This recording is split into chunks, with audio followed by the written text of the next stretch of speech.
Hello बच्चों। तो यहाँ पर हम स्टार्ट करने जा रहे हैं अल्टरनेटिव करंट, जो हमारा टॉपिक है यहाँ पर। ठीक है, इसके प्रीवियस क्वेश्चंस को हम यहाँ पर अटेम्प्ट करेंगे। तो स्वागत है आप सभी का हमारे चैनल पर। और ये सारे क्वेश्चंस जो होंगे ये प्रीवियस पेपर्स में आए हुए हैं और बहुत ही इंपॉर्टेंट है आपके लिए। These questions are actually NEET PYQs, NEET के पेपर में जो आने वाले प्रीवियस क्वेश्चंस है उनको हम यहाँ पर सॉल्व कराएंगे और बहुत ही अच्छे तरीके से कराएंगे। तो आप इस चैनल को सब्सक्राइब कर लीजिए क्योंकि आपको पूरी सीरीज मिलेगी यहाँ पर नीट के क्वेश्चंस की। ठीक है, चलिए स्टार्ट करते हैं। जो हमारा पहला टॉपिक है, अब टॉपिक वाइज कर रहे हैं यहाँ पर, जो कि आपको हेल्प करेगा समझने में। ये हमारा पहला टॉपिक है, दैट इज सेल्फ इंडक्टेंस, इसको करते हैं। और पहला क्वेश्चन हमारा यहाँ से स्टार्ट करते हैं। ठीक है, current I in an AC circuit inductance coil varies with the time according to the graph given below. ठीक है, देखो बच्चों, यहाँ पे उन्होंने कहा है कि कैसे वेरी करेगा। जिस तरह से इन्होंने दे रखा है, जो आई करंट है टी टाइम में, तो यहाँ पर किस तरह से वेरी करेगा, आगे इसके आगे किस तरह से वेरी करेगा वो हमें यहाँ पर बताना है। ठीक, तो ये आई का दे रखा, हमें बताना है variation of voltage with time. Voltage का टाइम के साथ कैसा रिलेशन होगा ये हमें बताना है। ठीक है, देखो वोल्टेज और करंट, ये दूसरे को, जो वोल्टेज है वो करंट को लीड करता है by a phase difference of 5/2। तो पहला क्वेश्चन देखिए यहाँ पर फर्स्ट पार्ट में, देखिए यहाँ पर लिख सकते हैं हम लोग कि voltage voltage leads current by phase difference. कितना फेज डिफरेंस होगा यहाँ पर? The phase difference is 5/2। या फिर आप ऐसे बोल दें कि वोल्टेज लीड करता है आई को। ठीक है, या फिर आप बोलते हैं कि करंट जो है लैग करती है, या फिर आप ऐसे बोल दें कि करंट जो है वो लैग्स करती है आई के बिहाइंड, करंट लैग्स आई। ठीक है, यहाँ पे फेज डिफरेंस कितना होता है? 90 का फेज डिफरेंस होता है। ठीक, दोनों ही चीजें यहाँ पर सही है, मतलब चाहे आप करंट बोलते हैं वी लीड करता है या आई लैग करता है। ठीक, sorry, current lags v, voltage है ना। अच्छा, तो ये बात हो गई यहाँ पर।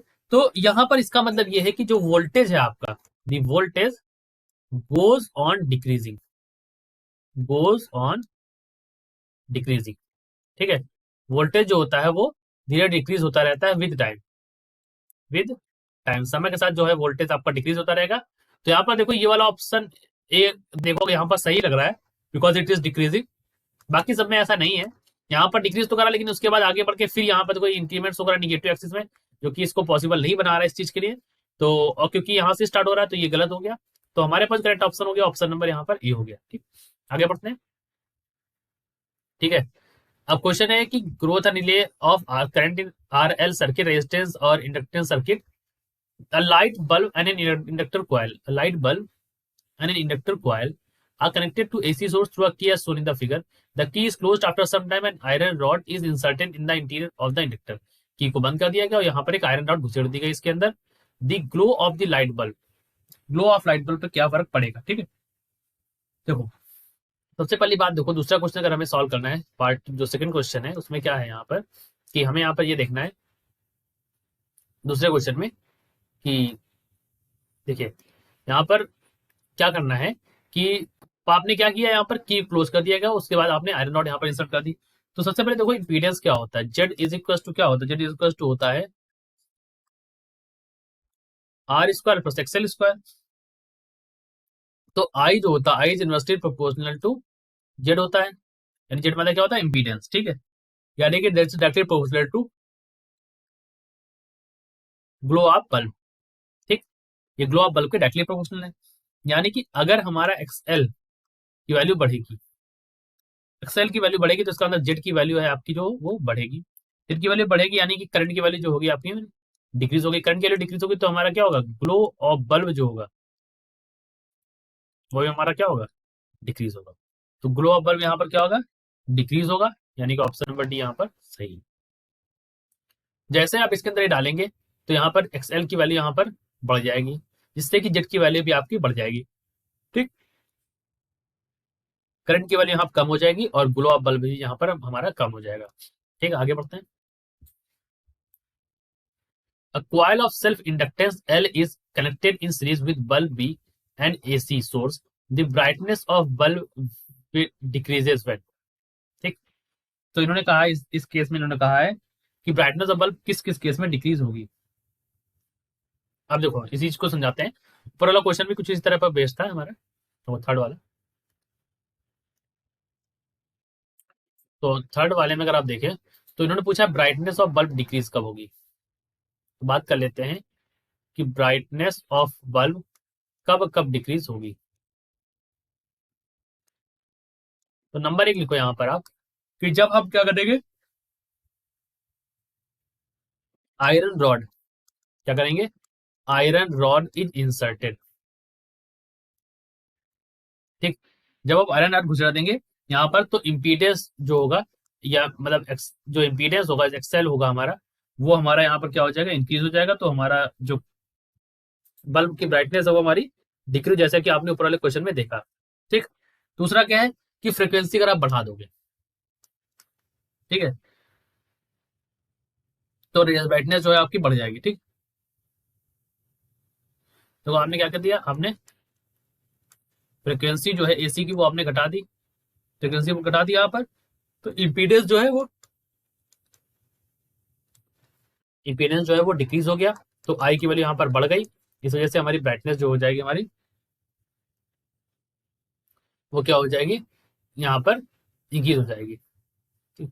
तो पहले केस में हमने बताया कि brightness of the bulb decrease हो जाएगी, दूसरे केस में हमने बताया कि ब्राइटनेस जो है आपकी इंक्रीज हो जाएगी। करंट इंक्रीज होगी तो ब्राइटनेस हमारी इंक्रीज हो जाएगी। थर्ड केस देखो, या फिर आप यहाँ पर नंबर ऑफ टर्न्स यहाँ पर इंक्रीज कर दें। तो अगर नंबर ऑफ टर्न्स हमारे इंक्रीज हो जाएंगे तो भी हमारा यहाँ पर क्या होगा कि इम्पीडेंस जो होगा, अगर आपने नंबर ऑफ टर्न्स जो है वो अगर आपने इंक्रीज कर दिया तो हमारा इम्पीडेंस भी हमारा इंक्रीज होगा, तो ब्राइटनेस डिक्रीज हो जाएगी। या फिर अगर आप नंबर ऑफ टर्न्स यहाँ पर डिक्रीज कर दोगे तो इम्पीडेंस भी आपकी क्या हो जाएगी, डिक्रीज हो जाएगी, तो ब्राइटनेस आपकी इंक्रीज कर जाएगी। कुछ ऐसे टर्म्स से हम लोग गुजरेंगे। तो सबसे पहले ये ऑप्शन सही है यहाँ पर। बाकी नंबर ऑफ टर्न्स रिड्यूस बोला इन्होंने, तो नंबर ऑफ टर्न्स रिड्यूस के लिए नहीं होगा यहाँ पर। नंबर ऑफ टर्न्स अगर आप रिड्यूस कर दोगे तो ब्राइटनेस डिक्रीज नहीं होगी, ब्राइटनेस इंक्रीज हो जाएगी। ठीक है, एक तो ये चीज है। अगर आप एक्सी बराबर एक्सेल कर दोगे यहाँ पर, तो एक्सी बराबर अगर एक्सेल कर दोगे तो इम्पीडेंस जो हो जाएगा हमारा, ठीक है, इम्पीडेंस जो हो जाएगा हमारा वो डिक्रीज हो जाएगा, और डिक्रीज हो जाएगा तो ब्राइटनेस जो है हमारी वो बल्ब की वो हमारी इंक्रीज हो जाएगी। ठीक, यानी कि ए वाला आंसर हमारा सही है। आगे चलते हैं। तो अगला क्वेश्चन देखते हैं, क्वेश्चन नंबर 4 यहाँ पर मीन वैल्यू आरएमएस वैल्यू पर बेस्ड है। The RMS value of potential difference v as shown in the figure is. तो 2011 मेंस में आया हुआ क्वेश्चन है, जल्दी से करके बताओ बच्चों। देखो यहाँ पर वी आरएमएस निकालने का जो कॉन्सेप्ट होता है, दैट कॉन्सेप्ट इज, देखो v RMS is equal to क्या होता है, v RMS is equal to होता है यहाँ पर, देखो ऐसे डायरेक्टली कर सकते हो या फिर आप ऐसे भी कर सकते हो, मतलब v naught by root two तो आप जानते ही हो, या फिर आप ऐसे कर लो 0 से टी तक v square d t divide by यहाँ पर 0 से टी डी टी। ठीक, तो ये कर लोगे आप यहाँ से, देखो एक से टी, 0 से T by to, T by two से 0। ठीक है, तो दो भागों में करना है हमको यहाँ से, तो कर लेते हैं इसको। देखो 0 से टी बाई टू, यहाँ पर है v square d t plus t by two से टी तक के लिए यहाँ पर है 0 वैल्यू। ठीक है, तो यहाँ पर क्या वैल्यू आ गई यहाँ,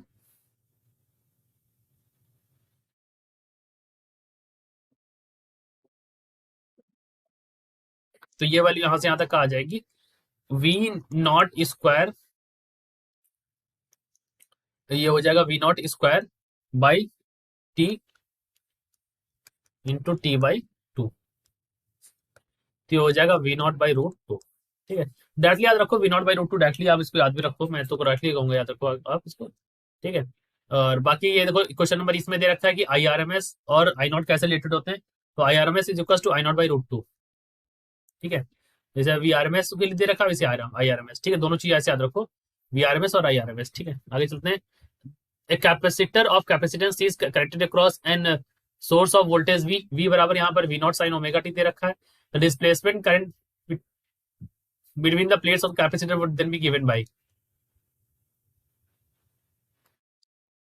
तो यहाँ पर 6 का यहाँ पर देखते हैं, तो Q इज 6 में देखो अगर आप, तो Q इज इक्वल टू क्या होता है, Q इज इक्वल टू होता है C इंटू वी। ठीक है, दोनों साइड डिफ्रेंशिएट कर दो तो यहाँ पर क्या होता है, D Q by D T is equal to C D V by D T. तो ये हो जाएगा यहाँ पर D Q by D T is equal to I D, that is equal to C, ये हो जाएगा D by D T of V. ठीक है, तो आपको पता है v की वैल्यू यहाँ पर, तो I D is equal to displacement का C T by D T of, अब v की वैल्यू यहाँ पर है वी नॉट, ये हो जाएगा साइन ओमेगा टी। ठीक, आगे करते हैं इसको। तो हम लिख सकते हैं I D is equal to C, यहाँ पर हो जाएगा डी बाई डी टी को लिख दोगे V naught omega sine omega T का हो गया कॉस ओमेगा टी। ठीक है, तो ये वैल्यू यहाँ पर आ जाएगी। तो V naught omega C sine omega T का cos omega T, option number D में दे रखा है, तो करेक्ट आंसर डी हो गया D. Question number 7, 40 microfarad capacitor is connected to 200 volt 50 hertz AC supply, the RMS value of the current is nearly. 7 question number देखो यहाँ पर आप, क्वेश्चन नंबर 7। ठीक, तो 7 क्वेश्चन नंबर में आपको पता है 40 माइक्रोफैराड का कैपेसिटर दे रखा है, तो आई आपसे पूछा है the RMS value of current. ठीक है, तो I R M S is equal to निकालना है आपको, तो आई इज इक्वल टू क्या होगा, आई इज इक्वल टू होगा वी बाई एक्स सी। ठीक है, तो ये हो जाएगा V upon 1 by C omega, that is equal to, ये हो जाएगा वी सी एम, यानी आई इज इक्वल टू क्या दे रखा है 200 वोल्टेज दे रखा है, वोल्टेज हो गया, और 40 कैपेसिटर कितना दे रखा है, यहाँ पर 40 इंटू 10 की पावर माइनस 6 हो जाएगा इंटू ओमेगा।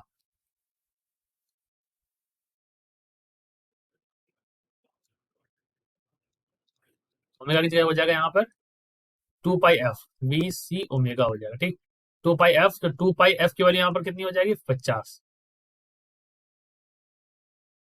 तो ये कितना हो जाएगा यहाँ पर सॉल्व करने पर, ये वैल्यू हो जाएगी 50 दूनी 100, यहाँ पर 4 दूनी 800, तो 2.5 एम्पियर ये वैल्यू यहाँ पर आ जाएगी। आई इज इक्वल टू क्या हो जाएगा 2.5 एम्पियर, ऑप्शन नंबर डी पी हो जाएगा। ठीक, और यहाँ पर एट्थ देखो, small signal voltage V T बराबर V naught sine omega T across an L capacitor C. Question में यहाँ पर क्या हो जाएगा, एट्थ वाले में यहाँ पर होगा, आपको निकालना है यहाँ पर, तो P इज इक्वल टू क्या हो जाएगा, P इज इक्वल टू होता है V R M S I R M S, और यहाँ पर क्या होता है कॉस फाइव। ठीक है, तो हमें पावर निकालना है, तो पावर के लिए हम चेक कर सकते हैं, कॉस फाइव के लिए यहाँ पर क्या है, cos five is equal to है यहाँ पर 0 को 90 दे रखा है। ठीक, तो पावर कंज्यूम हो जाएगा, power in one complete cycle, power केवल यहाँ पर क्या हो जाएगी 0 हो जाएगी। ठीक है, तो चलिए करते हैं, तो ऑप्शन नंबर बी सही है कि जो इस पूरे साइकिल में पावर कोई कंज्यूम होता नहीं है। ठीक है, ये लीड लैग का कॉन्सेप्ट यहाँ पर नहीं काम आएगा, बाकी सिर्फ ऑप्शन नंबर बी सही है। ठीक है, आगे चलते हैं, क्वेश्चन नंबर 9।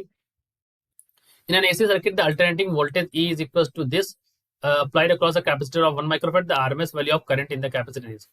क्वेश्चन नंबर 9 देखो यहाँ पर, आई आर एम एस आपको निकालना है। ठीक है, और आपको क्या दे रखा है, ई वैल्यू दे रखी है 200√2 साइन 100 टी। ठीक, और आर एम एस वैल्यू आपको निकालनी है, और यहाँ पर क्या दे रखा है कैपेसिटी दे रखी है कैपेसिटर की, that is equal to 1 microfarad. ठीक है, तो सॉल्व करो इसको पहले 9th वाले को। तो ई इज इक्वल टू क्या होता है, ई इज इक्वल टू होता है यहाँ पर E naught of sine omega T. ठीक है, ओमेगा के लिए यहाँ पर दे रखी है 100 रेडियन पर सेकेंड, एक्स सी बराबर क्या होता है 1/ओमेगा सी, तो यहाँ पर हो जाएगा 100 मतलब 1/100 इंटू सी की वैल्यू दे रखी है 1 × 10⁻⁻6, तो ये हो जाएगा 10⁻⁴ एक्स सी की वैल्यू आ गई।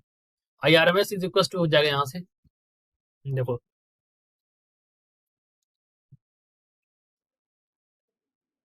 I R M S is equal to हो जाएगा यहाँ पर V R M S by X C. ठीक है, तो ये वैल्यू क्या हो जाएगी यहाँ पर V R M S by X C, तो वी आर एम एस की वैल्यू यहाँ पर क्या है, वी आर एम एस की वैल्यू है V0/√2, एक्स सी की वैल्यू है 10⁻⁴। ठीक है, तो ये हो जाएगा 200 डिवाइड बाई 10⁻⁴, तो ये हो जाएगा 0.02 एम्पियर, यानी कि 20 मिली एम्पियर वैल्यू यहाँ पर ये आ जाएगी। ऑप्शन नंबर डी में वैल्यू आ गई 20 मिली एम्पियर। आगे चल करते हैं। अगला क्वेश्चन कहता है कि AC circuit containing only R and L, ठीक है। A bulb connected in series with an air-cooled solenoid is lit by an AC source if a soft iron core is introduced in the solenoid, ठीक है। तो inductance of the solenoid क्या होगा यहाँ पर? The inductance of a solenoid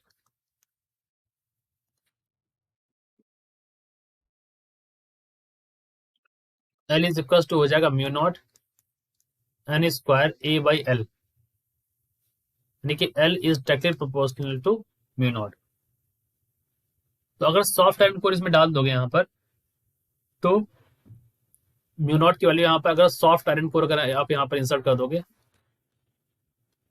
तो mu naught की value जो है वो बढ़ जाएगी, इससे एल की भी वैल्यू आपकी जो है वो बढ़ जाएगी। एल की वैल्यू बढ़ जाएगी तो आई की वैल्यू जो है हमारी डिक्रीज हो जाएगी। तो जब हमारी आई की वैल्यू डिक्रीज हो जाएगी तो जो बल्ब का जो ब्राइटनेस है वो हमारा क्या हो जाएगा? ग्लो हो, थोड़ा स्लो हो जाएगा। तो ऑप्शन नंबर डी हो जाएगा। The bulb will go become dimmer, ठीक है। बल्ब जो हो जाएगा वो क्या हो जाएगा?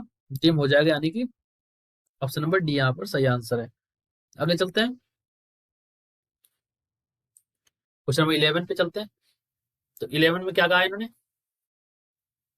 कि resistance R draws power P when connected to an AC source. If the inductance is now placed in series with the resistance, the impedance of circuit becomes Z. The power drawn will be। तो question number 11 देखो यहाँ पर।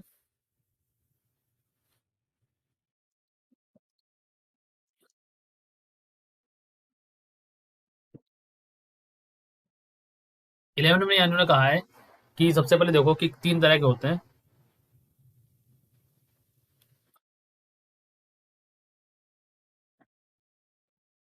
देखो, अगर आप pure resistor circuit देखोगे,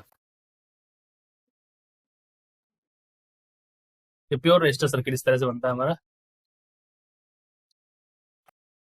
तो ये हमारा रेजिस्टेंस लगा हुआ है, फिर हमने क्या किया, यहाँ पर एक इंडक्टर लगा दिया, ठीक। तो ये इंडक्टर लगा यहाँ पर, और वो रेजिस्टेंस लगा हुआ था यहाँ पर, ठीक। तो दिस इज योर रेजिस्टेंस, ये हमारा इंडक्टर एल लगा हुआ है, ठीक। अब ये हमारा फेजर डायग्राम उसके लिए बना देते हैं।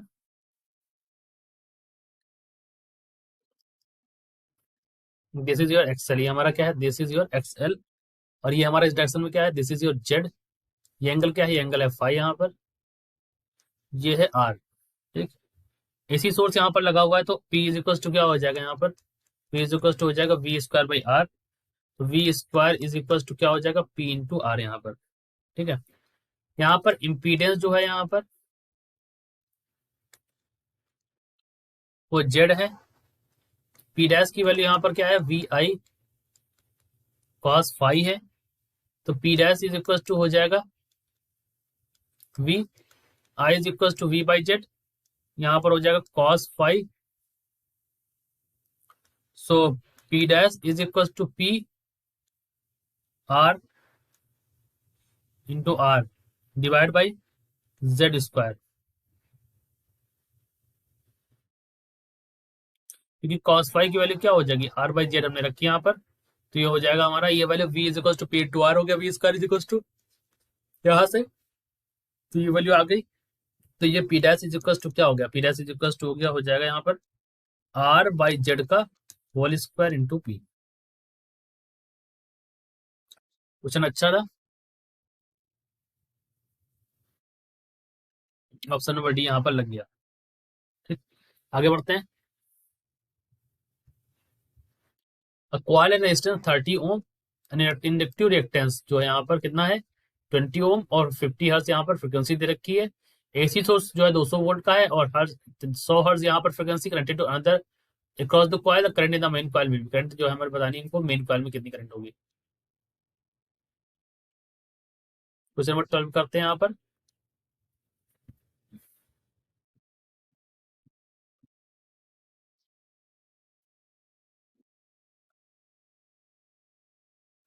कॉइल के बाद रेजिस्टेंस कितनी है? 30 ओम, इंडक्टिव रेजिस्टेंस 20 ओम, 50 हर्ट्ज यहाँ पर फ्रिक्वेंसी दे रखी है। तो यहाँ पर एक्सएल एट 50 हर्ट्ज यहाँ पर कितना दे रखा है 20 ओम।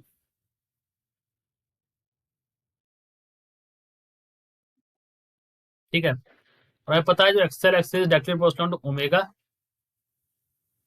क्योंकि एक्सएल बराबर क्या होता है ओमेगा एल होता है। आगे करते हैं इसको, तो XL by XL dash is equal to omega by omega dash is equal to 20 by XL, that is equal to 50 by 100। तो एक्सएल डैश की वैल्यू यहाँ से क्या आ गई, ये आ गई 40 ओम।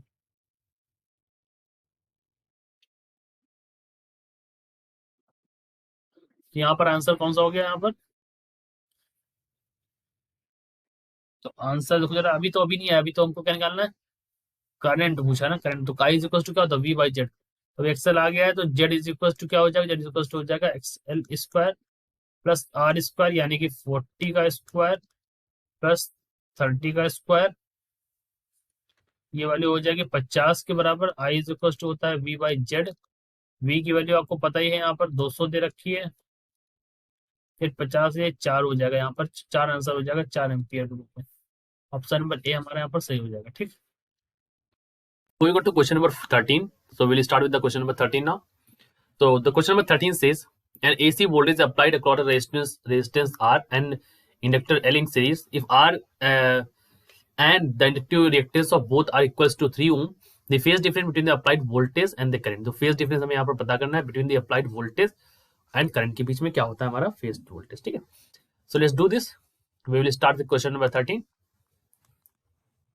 ठीक है, तो क्वेश्चन नंबर 13 में क्या करना है हमको, यहाँ पर हमें पता है कि इसी वोल्टेज में आर रेजिस्टेंस है, एल इंडक्टेंस है, आर और एल की जो वैल्यू है, ठीक है, वो हमारी क्या है यहाँ पर 3 ओम है दोनों जगह। ठीक है, सो आर इज इक्वल टू क्या दे रखा है 3 ओम, और यहाँ पर एक्स एल की वैल्यू भी दे रखी है 3 ओम। हमसे पूछा है फेज डिफरेंस, तो फेज डिफरेंस होता है हमारा tan five is equal to होता है X L by R, XL by R, यानी कि इनकी वैल्यू हो जाएगी 1 यहाँ पर, तो 5 की वैल्यू क्या हो जाएगी 45, क्योंकि tan 45 की वैल्यू होती है 1। तो ऑप्शन नंबर बी यहाँ सही हो जाएगा। अगला क्वेश्चन है AC circuit containing only R and C. ठीक है, आर और सी जिसमें हो सिर्फ रेजिस्टेंस और कैपेसिटेंस हो, उसके बारे में बात करेंगे। ठीक है, चलिए उसके बारे में बात कर लेते हैं यहाँ पर। और देखिए यहाँ पर उन्होंने कहा है कि a series RC circuit is connected to an alternating voltage source, consider two situation। जब कैपेसिटर में एयर फिल है, कैपेसिटर में माइका फिल है। ठीक है, दोनों कंडीशन के बारे में बात करेंगे। करंट आई है, वोल्टेज वी है। ठीक, चलिए बात करते हैं इसके बारे में। सो क्वेश्चन नंबर 14, देखिए एयर है, एक बार एयर फिल है और एक बार क्या है आपको माइका फिल दिखाई दे रही है। ठीक, जब एयर फील्ड है यहाँ पर, तो हम यहाँ पर मान लेंगे जो एयर फील्ड है वहां पर सी कैपेसिटेंस की वैल्यू क्या है सी नॉट, एक्स सी की वैल्यू क्या है X C is equal to होता है 1/ओमेगा सी नॉट। ठीक, अगर माइका फील्ड है तो सी एम, यानी कि माइका यहाँ पर भरा हुआ है, तो K times of C naught. ठीक, एक्स सी की वैल्यू यहाँ पर क्या हो जाएगी, दैट इज इक्वल टू 1/के ओमेगा सी नॉट। ठीक, वोल्टेज की वैल्यू यहाँ पर क्या आएगी, V is equal to I into X C. यहाँ पर वोल्टेज की वैल्यू क्या आएगी, अगर हम बी मान ले इसको, तो यहाँ पर जो वोल्टेज की वैल्यू आएगी that is equal to I X C. ठीक है, ये माइका के केस के लिए है, और X C is equal to क्या हो जाएगा 1/, इंटू 1/के ओमेगा सी नॉट। ठीक, तो अगर आप इन दोनों को कंपेयर करें यहाँ पर, if you compare both of them, अगर आप इन दोनों को कंपेयर करने चले यहाँ पर देखें, सो वी ए यानी कि इसका वी ए, ये वी ए और ये वी बी, अगर इन दोनों को आप कंपेयर करने चलेंगे तो आपको क्या मिलेगा यहाँ पर, you will get to know that कि यहाँ पर वैल्यूज जो आ रही है, सो फ्रॉम हियर आपको यहाँ पर मिलेगा कि वी बी जो है, V B is equal to V A by K हो जाएगा। ठीक, V B is equal to V A by K, या फिर वी बी इंटू के कर लो। ठीक है, ऐसे कर लो आप, तो ये हमारी आपको वैल्यू यहाँ पर मिल जाएगी। अगर आप इसको सॉल्व करोगे, यानी कि अगर आप यहाँ से V A is equal to लिखोगे ना, तो आई बाई एक्स सी के लिए लिख लीजिए आप ओमेगा सी नॉट, तो V B by V A divide करिए, तो V B by V A की वैल्यू यहाँ पर क्या हो जाएगा 1/के बच जाएगा। तो इस तरह से इस फॉर्म में आगे वैल्यू, कहने का मतलब क्या है कि आपको ये समझ में आ रहा है कि वी ए की वैल्यू जो है यहाँ पर वो ज्यादा है, एज कम्पेयर टू वीबी। वो बात मैं कैसे बता सकता हूँ, बिकॉज वी नो कि वीबी में के मल्टीप्लाई करना पड़ रहा है, तब ये वीए के बराबर हो पा रहा है। इसका मतलब है वीए की वैल्यू ज्यादा है। ठीक, तो यही हमसे पूछा है यहाँ पर सबसे पहले कि अगर एयर फील्ड है, कैपेसिटर फील्ड इसमें फील्ड है, तो करंट की वैल्यू क्या होगी, और ये हमारे पास ऑप्शंस जो दे रखे होंगे उनको मैं चेक करूंगा, फिर मैं यहाँ पर बता सकता हूँ। हाँ देखो, ऑप्शन भी लगभग उसी तरह से दे रखे हैं आपको कि वी इज ग्रेटर देन वीबी, यानी कि ऑप्शन नंबर सी यहाँ पर सही है। फिर आगे पढ़ते हैं बच्चों, question number 15, a capacitor of capacity C, reactance X is capacitance and frequency becomes double then reactance will be. ठीक है, चलिए करते हैं क्वेश्चन नंबर 15 यहाँ पर। तो क्वेश्चन नंबर 15 को हम यहाँ पर करेंगे solve. Okay, so let's choose some dark green pen. Okay okay, now so question number 15, आगे चलते हैं और 15 क्वेश्चन को हम लोग करते हैं। ठीक, देखिए यहाँ पर क्या है, 15 क्वेश्चन नंबर में आपको इन्होंने बताया है कि एक्स सी की वैल्यू बतानी है, रिएक्टेंस की value. X C is equal to क्या होता है, 1 upon omega C. Omega is equal to क्या होता है, 1 upon 2 pi F into C. अब इन्होंने कहा फ्रिक्वेंसी डबल हो गई है। ठीक, तो अगर फ्रिक्वेंसी डबल हो गई है, यानी कि एक्स सी की वैल्यू क्या हो जाएगी, X C is equal to यहाँ पर हो जाएगा, या फिर एक्स डाल दीजिए 1 अपॉन 4। ठीक है, और ये हो जाएगा 4 ओमेगा सी।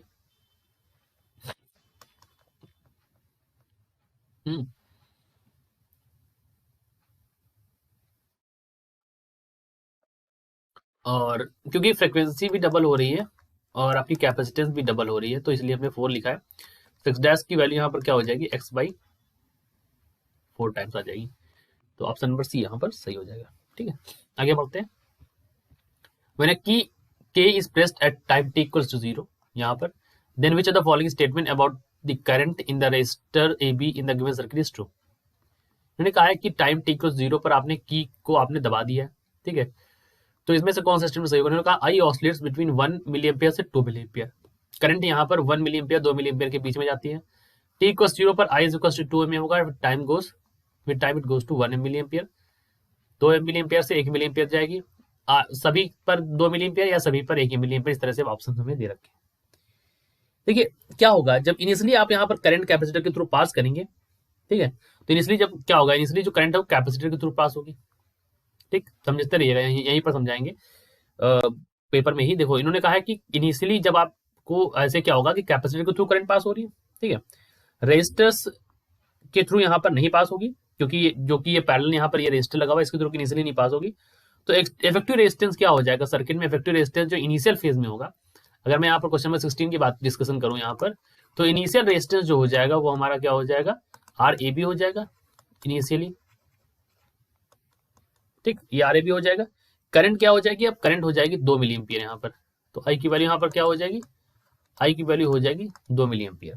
ठीक, आफ्टर सम टाइम क्या होगा, यहाँ पर कैपेसिटर आपका फुली चार्ज हो जाएगा। सो कैपेसिटर क्या हो जाएगा, फुल चार्ज हो जाएगा कुछ समय बाद। ठीक, जब कैपेसिटर फुली चार्ज हो जाएगा तो ये हमारा स्टेडी स्टेट में होगा। अब यहाँ पर कैपेसिटर के थ्रू कोई करंट नहीं पास हो सकती है, क्योंकि ये फुल चार्ज हो गया, तो इससे नो करंट, इसके through no current can pass. जब इससे नो करंट पास होगी तो यहाँ पर इफेक्टिव रेजिस्टेंस क्या हो जाएगा सर्किट का, that is equal to effective resistance. अब यहाँ पर क्या हो जाएगा, R effective is equal to 1000 plus 1000, ये दोनों हो जाएंगे मिला के 2000 ओम। अब करंट क्या होगी प्यारे बच्चों, तो आई इज इक्वल टू होगा यहाँ पर वी बाई आर, यानी कि वी की वैल्यू यहाँ पर दे रखी है आपको 2, और आर की वैल्यू आपको पता है 2000 है। तो आप इसको लिख सकते हैं 10 की पावर माइनस 3, यानी कि इस 10 की पावर माइनस 3 मतलब 1 मिली एम्पियर। तो हम कह सकते हैं कि at time T equals to 0, यहाँ पर बोल सकते हैं हम लोग, यू कैन से दैट कि at time T equals to 0 यहाँ पर जो वैल्यू हो जाएगी, that value is equal to 2 milli ampere से 1 मिली एम्पियर तक ये जाती है। ठीक है, आगे बढ़ते हैं नेक्स्ट पार्ट। आगे कहते हैं time constant of C R circuit is, इन्होंने कहा है कि जो टाइम कांस्टेंट है सी आर सर्किट का वो क्या होगा। ठीक है, तो क्वेश्चन नंबर 17 को करेंगे यहाँ पर हम लोग। सो 17 में आपको टाइम कांस्टेंट के बारे में बात करनी है। तो हम लोग बात करेंगे जो time constants of C R circuit. देखो यहाँ पर जो time constant tau tau is equal to होता है, टाउ इज इक्वल टू होता है सी इंटू आर। यहाँ पर ऑप्शन क्या हो जाएगा, ये वाला हो जाएगा सी वाला, that is equal to C to R. ठीक है, ध्यान रखिएगा। और ग्रोथ जो होती है इनिशियली, जो ग्रोथ होती है इसमें कैपेसिटेंस में, वो भी आप जान लो कि ग्रोथ, ग्रोथ को जो हम लिखते हैं ये भी आप जान लो। इसका क्वेश्चन तो वैसे आया नहीं है, लेकिन ग्रोथ अगर आपको यहाँ पर पता करनी हो, ग्रोथ ऑफ चार्ज यहाँ पर निकालनी हो, जिसमें कि कैपेसिटेंस और रेजिस्टेंस हो, कौन से सर्किट में, जिसमें कि कैपेसिटेंस और रेजिस्टेंस हो, तो वहां पर क्यू की वैल्यू क्या हो जाती है, तो क्यू इज इक्वल टू होता है Q naught 1 - e to the power minus tau by C R. ये वैल्यू यहाँ पर होती है चार्ज की। ठीक है, तो ऑप्शन नंबर सी हो गया। फिर कहते हैं AC circuit containing R L and C, AC circuit जिसमें कि आर एल और सी होता है, उसके बारे में बात करते हैं। तो क्वेश्चन नंबर 18 देखते हैं हम लोग यहाँ पर। ठीक, 18 में इन्होंने कहा है कि an inductor of inductance L, क्या कहा इन्होंने कि an inductor of inductance L, capacitance C and resistance R are connected in series. अब यहाँ पर देखिए तीनों चीजें एक साथ लगी हुई है सीरीज में। पोटेंशियल डिफरेंस है 40, 10 और 40 एलसीआर की तरफ। एम्पलीट्यूड ऑफ करंट दे रखा है 10√2 ampere. Impedance of the circuit आपसे पूछा है, क्या पूछा आपसे इन्होंने, इंपीडेंस ऑफ द सर्किट के बारे में पूछा है। तो हम देखेंगे the impedance of the circuit,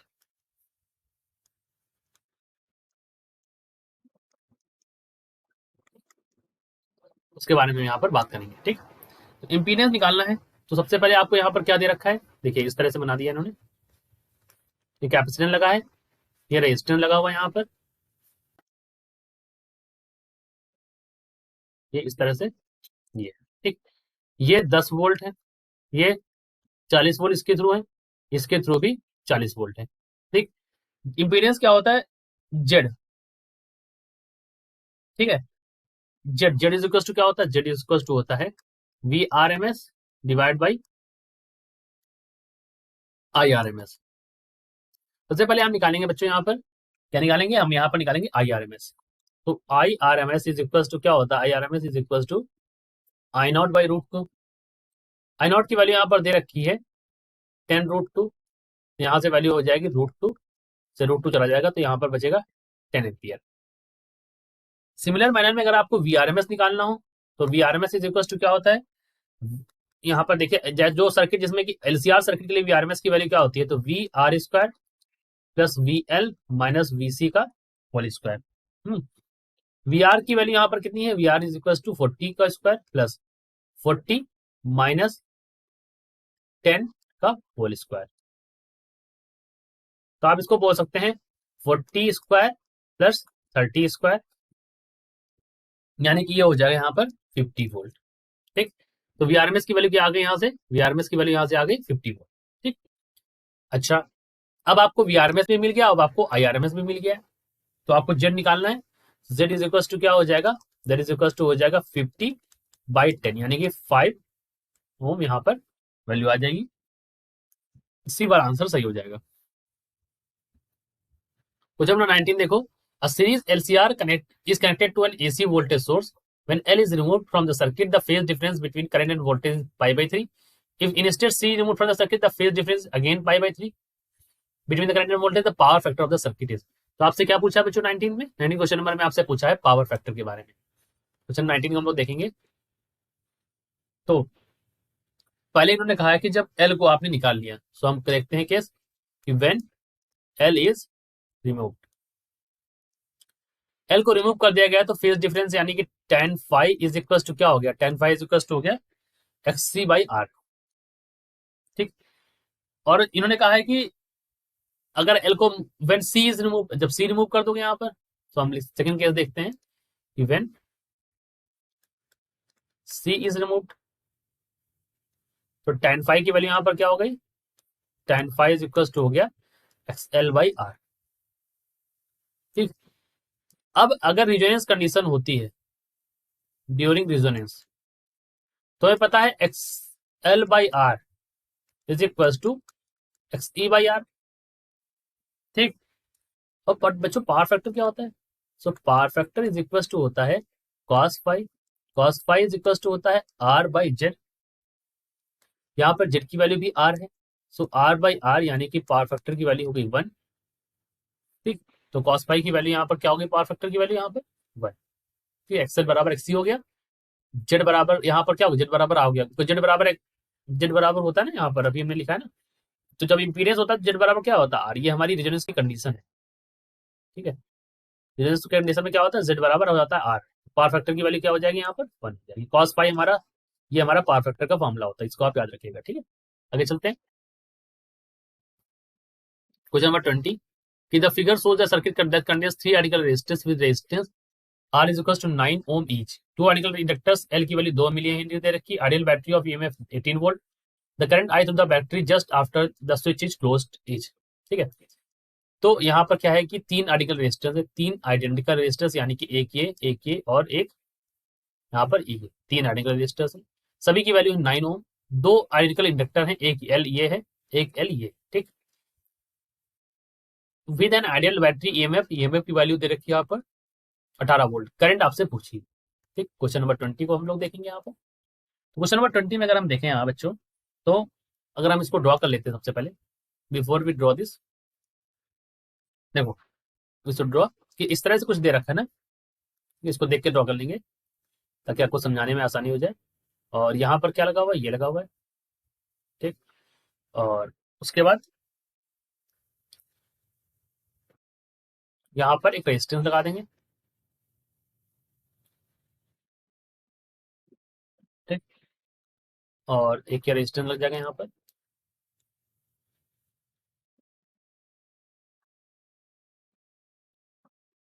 एक यहाँ लग जाएगा,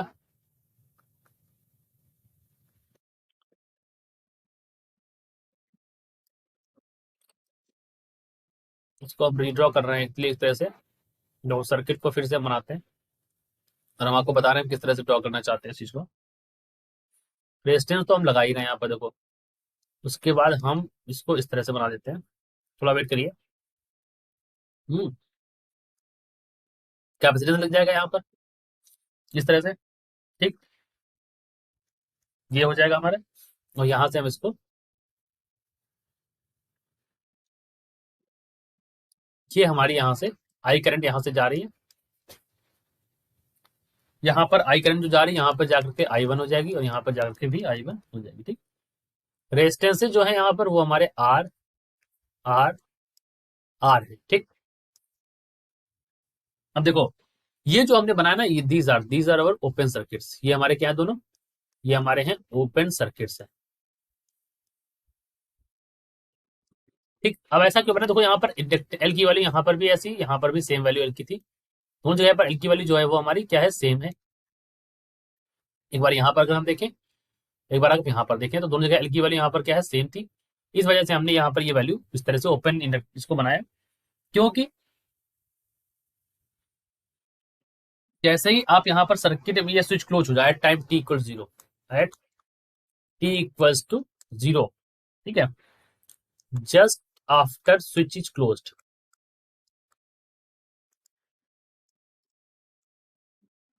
तो क्या होगा, है ये फ्लो ऑफ करंट को अपोज करेगा, देखो मैंने लिख दिया यहाँ पे पूरा, oppose the flow of current, hence branch containing inductor do not allow current to pass through it. अब आपके उस प्रश्न का भी मैं आंसर देता हूँ जो आपको मन में डाउट बना था कि सर ये ओपन सर्किट इसका नाम क्यों दिया है। देखो ओपन सर्किट इसलिए क्योंकि इनसे करंट यहाँ पर फ्लो नहीं हो पाएगी, इस वजह से ये ओपन सर्किट के लायक कहलाएंगे। लेकिन यकीन बच्चों यहाँ पर वाइल जो आपका कैपेसिटर होगा, capacitor will allow the current to pass through it, capacitor allows current. ठीक है, कैपेसिटर करंट को यहाँ पर अलाउ करेगा, अगर कैपेसिटर को कंसिडर नहीं करेंगे तो यहाँ पर जो करंट थ्रू I1 हो जाएगी वो हमारी 0 हो जाएगी। ठीक है, if capacitor is not considered, capacitor को अगर आप कंसिडर नहीं करेंगे तो I1 की वैल्यू यहाँ पर क्या हो जाएगी, I1 इज इक्वल टू 0। मैं किस I1 की बात कर रहा हूँ, मैंने देखा डायग्राम में, जो मैंने अपने डायग्राम बनाया ये देखो, अगर कैपेसिटर को कंसिडर नहीं करोगे तो करंट थ्रू I1 यहाँ पर क्या हो जाएगी, 0 हो जाएगी यहाँ पर। ठीक, अगर करंट यहाँ पर 0 हो जाएगी तो ये कंडीशन यहाँ पर आ जाएगी, तब I then I is equal to क्या हो जाएगा, वी बाई आर। वी यहाँ पर क्या है, यहाँ पर सर्किट में बना देता हूँ, देखो कुछ इस तरह से हो जाएगा, ये 18 वोल्ट है। ठीक, ये इस तरह से कुछ जाएगा, यहाँ पर एक रजिस्टर है इस जगह पर, एक रजिस्टर हमारा इस जगह पर है,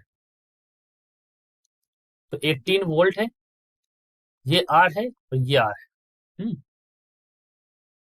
वाई इक्वल टू क्या हो जाएगा यहाँ पर, देखो 9 का है ना, 9 आर, तो 18/9, तो ये हो जाएगा 2 एम्पियर की करंट यहाँ पर हो जाएगी। अब अगर if capacitor is considered, if capacitor is considered, अगर कैपेसिटर को कंसीडर किया जाए तब क्या होगा यहाँ पर, तब आर इक्विवेलेंट हो जाएगा यहाँ पर, then R equivalent is equal to R/2। ठीक, तो यहाँ पर वैल्यू क्या हो जाएगी 9/2 ओम। ईएमएफ की वैल्यू यहाँ पर क्या हो जाएगी 18 वोल्ट। ठीक, अब आई इज इक्वल टू क्या हो जाएगा, सो आई इज इक्वल टू हो जाएगा यहाँ पर E/R। ई की वैल्यू है 18 और यहाँ पर वैल्यू हो जाएगी 9 × 2, 9 × 2 = 18, तो आई इज इक्वल टू क्या हो जाएगा यहाँ पर 4 एम्पियर हो जाएगा। ठीक, 4 एम्पियर आ जाएगा, लेकिन इन्होंने यहाँ पर ऑप्शन में 4 एम्पियर नहीं है, तो इसका जो आंसर आया था वो 4 एम्पियर ही आया था। तो क्योंकि आंसर यहाँ पर दिया नहीं है, सो हम कह सकते हैं कि यहाँ पर कोई भी आंसर नहीं है, करेक्ट आंसर नहीं दे रखा। ठीक है, आगे चलते हैं। ऐसे क्वेश्चन चलने नहीं आते हैं, अगर आगे भी आते हैं तो अगर ऐसे एरर्स होती है तो उनको फिर बाद में रेक्टिफाई करता है बोर्ड। ठीक है, जनरल ऐसे नहीं होता है। ठीक है, हो सकता है बुक्स में मिसप्रिंट हो गया हो, ऐसा भी हो सकता है। R L and C and AC voltage source are connected in series when L is removed from the circuit, L को अगर सर्किट से रिमूव कर दे, the phase difference between voltage current is π/3। If instead C is removed, अगर C को remove कर दे phase difference तब भी π/3। पावर फैक्टर आपसे पूछा है, कुछ सिमिलर ही क्वेश्चन है, इस तरह का क्वेश्चन हमने पहले भी किया है। चलो करते हैं क्वेश्चन नंबर 21 यहाँ पर हम लोग। देखो, एक सर्किट में आर एल सी सब दे रखा है। ठीक है, सो पहले tan फाइव की वैल्यू यहाँ पर क्या हो जाएगी, tan फाइव इक्वल टू यहाँ पर है π/6। ठीक है, अब केसेस आते हैं। सबसे पहला केस है, कहते हैं व्हेन सी इज रिमूव, जब सी को यहाँ पर रिमूव कर दिया जाए, सी इज रिमूव, तो यहाँ पर tan π/3 इज इक्वल टू क्या हो जाएगा यहाँ पर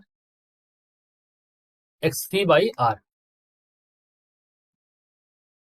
XC की वैल्यू यहाँ पर क्या हो जाएगी R√3। ठीक, आगे अगर हम यहाँ पर L रिमूव कर दें, सो हम कह सकते हैं कि व्हेन L इज रिमूव्ड, अगर L को रिमूव कर दें यहाँ पर, तो फिर tan π/3 की वैल्यू यहाँ पर क्या हो जाएगी is equal to XL/R। XL की वैल्यू यहाँ पर क्या हो जाएगी R√3।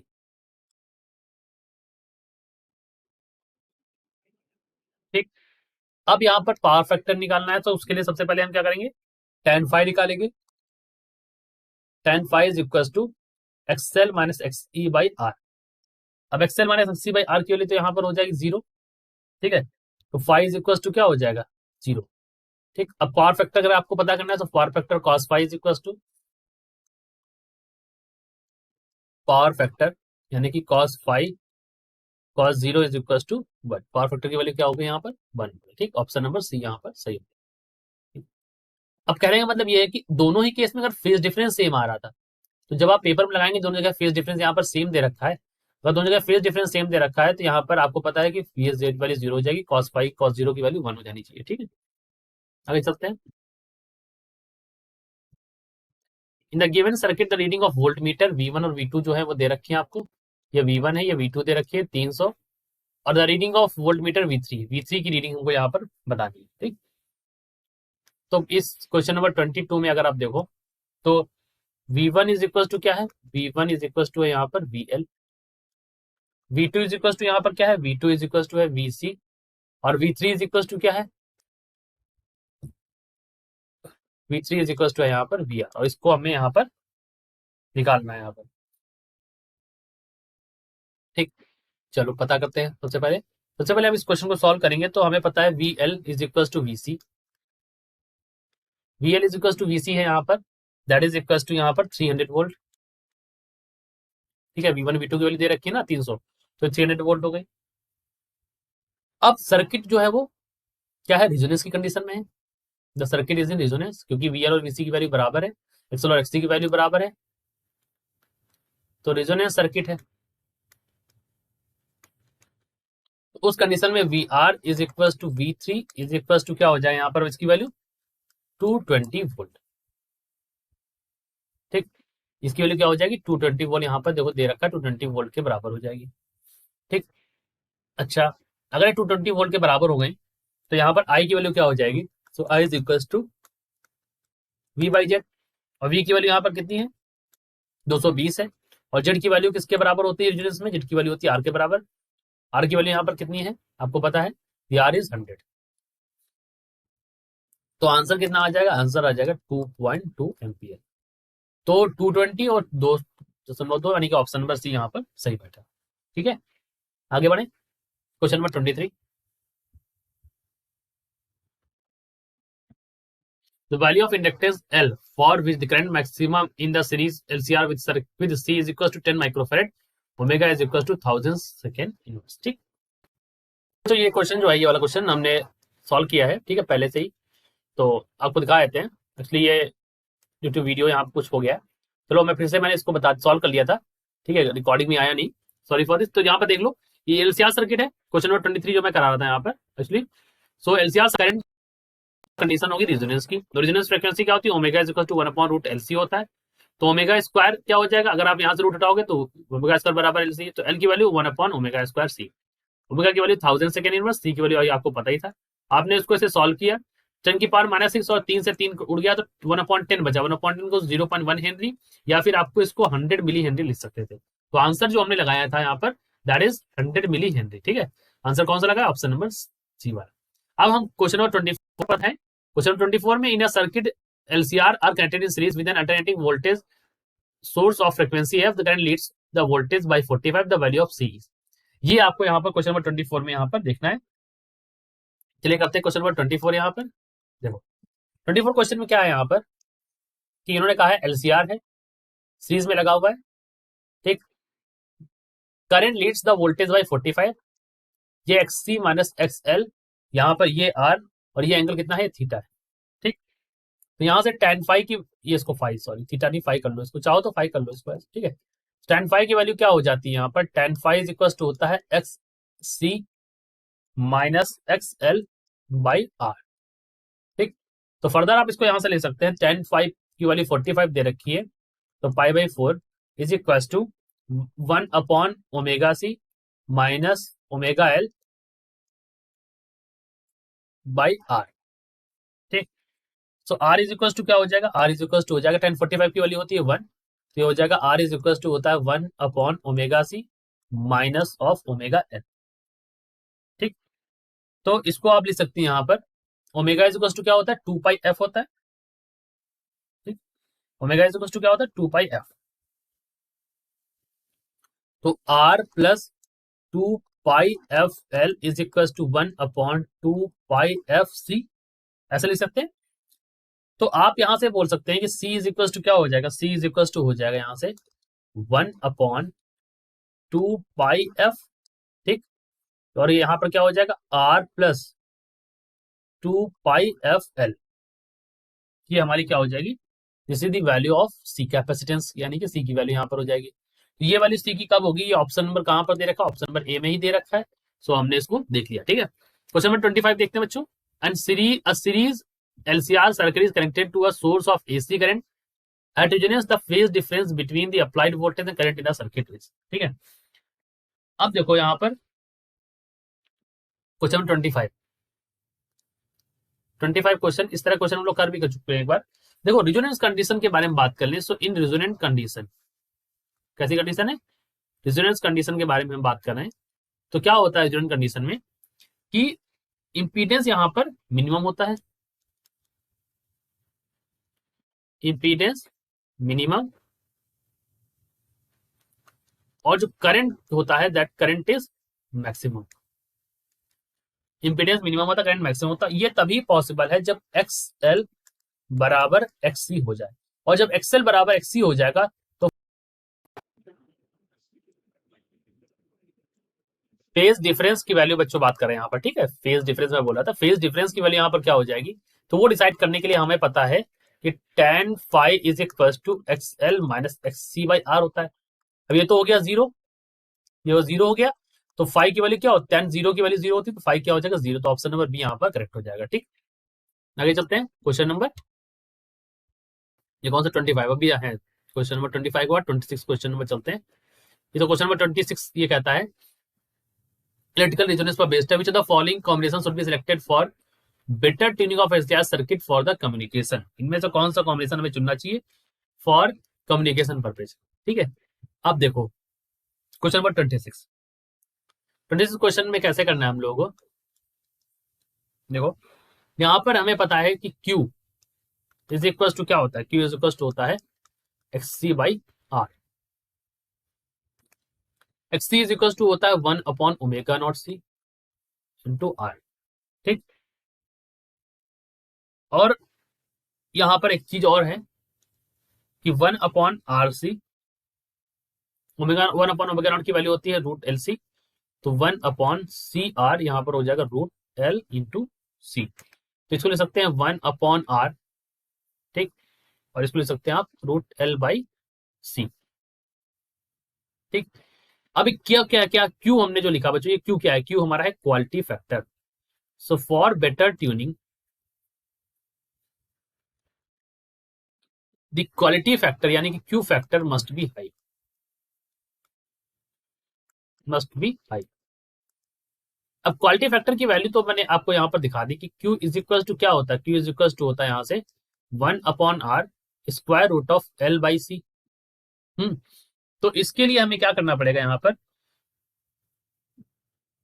अगर R और C जो होनी चाहिए वो हमारी स्मॉल होनी चाहिए, तो R और C ये दोनों क्या हो, स्मॉल हो, और L की वैल्यू जो होनी चाहिए यहां से अगर आप देखें तो L की वैल्यू यहां पर हाई होनी चाहिए। ठीक, तो R और C स्मॉल हो, L की वैल्यू हाई होनी चाहिए, ये कंडीशन यहां पर होनी चाहिए। ठीक, एक और बात यहां पर हम आपको बता दें कि अगर आप यहां पर क्वालिटी फैक्टर को अगर दूसरे फॉर्म में भी अगर देखना चाहें तो Q इज इक्वल टू आप लिख सकते हैं, अगर L के फॉर्म में लिखेंगे आप तो Q इज इक्वल टू, ये भी देख लो, Q is equal to omega L/R, omega L/R, और इसकी वैल्यू क्या होती है ओमेगा नॉट की 1/√LC, ऐसे भी आप समझ सकते हो 1/LC, और ये होता है L/R, तो भी ये वैल्यू आती है 1/R, बाहर हो जाएगा √L/। ठीक है, तो ये तो अलग चीज होगी। यहां पर हमें क्या देखना है कि R और C छोटा होना चाहिए, L हाई होना चाहिए। तो R और C छोटा, R भी छोटा और C भी छोटा, माइक्रो में है, ध्यान दीजिएगा, ये डिजिट्स पर मत ध्यान दीजिए, माइक्रो में है। ठीक, 30 सबसे छोटा C यहाँ पर है, 30 वाला C सबसे छोटा यहाँ पर है, और L सबसे ज्यादा हाई यहाँ पर है, तो ऑप्शन नंबर ए यहाँ पर जो है वो करेक्ट आंसर हो जाता है। ठीक, ठीक, तो ऑप्शन नंबर ए करेक्ट हो गया। फिर पूछते हैं value of quality factor, quality factor की वैल्यू क्या होती है, तो Q इज इक्वल टू क्या होता है क्वालिटी फैक्टर, ओमेगा L/R भी आपने देखा। ठीक है, तो अब अगर आपको CR के टर्म्स में लिखना है तो वो भी लिख सकती है। ये देखिए एक मिनट देख लीजिए क्वेश्चन नंबर 27 को यहाँ पर देखिए, 27 क्वेश्चन नंबर में क्वालिटी फैक्टर के बारे में बात करना है। सो Q इज इक्वल टू क्या हो गया ओमेगा L/R, ए इसका यहाँ पर करेक्ट हो गया। ठीक है, देखो L के लिए इस तरह से लिख देंगे, अगर आप C के टर्म्स में लिखोगे तो कैपेसिटेंस वाले टर्म्स में वो अलग वैल्यू हो जाती है। ठीक है, जो मैंने अभी आपको ऊपर दिखाई 1/R स्क्वायर L/C। ठीक है, आगे चलें, तो बच्चों आगे चलते हैं, तो ये जो याद भी रखिएगा, energy stored in condensers, inductor and LC oscillations. Question number 28, stored in condenser. ठीक है, तो इंडक्टर एंड LC ऑसिलेशंस के बारे में बात करते हैं। A condenser of capacity C is charged to a potential difference V1. The plates of the condenser are then arranged to ideal inductor of inductance L. The current to the inductor when potential difference across the condenser is reduced to V2. Question number 28 को करते हैं हम लोग यहाँ पर। देखो यहाँ पर 28 क्वेश्चन नंबर में हमको क्या निकालना है, यहाँ पर we have to find the current through the inductor. ठीक है, अब देखो यहाँ पर क्या है कि इंडक्टर और कैपेसिटेंस दोनों, मतलब कैपेसिटर्स और इंडक्टर दोनों लगे हुए यहाँ पर, तो जो एनर्जी लॉस करेगा कैपेसिटर, the energy loss in C is equal to किसके बराबर होगा, the energy stored in L. ठीक है, तो हम लिख सकते हैं एनर्जी लॉस कितना होगा, half C V1 square minus of half C V2 square is equal to 1/2 LI square.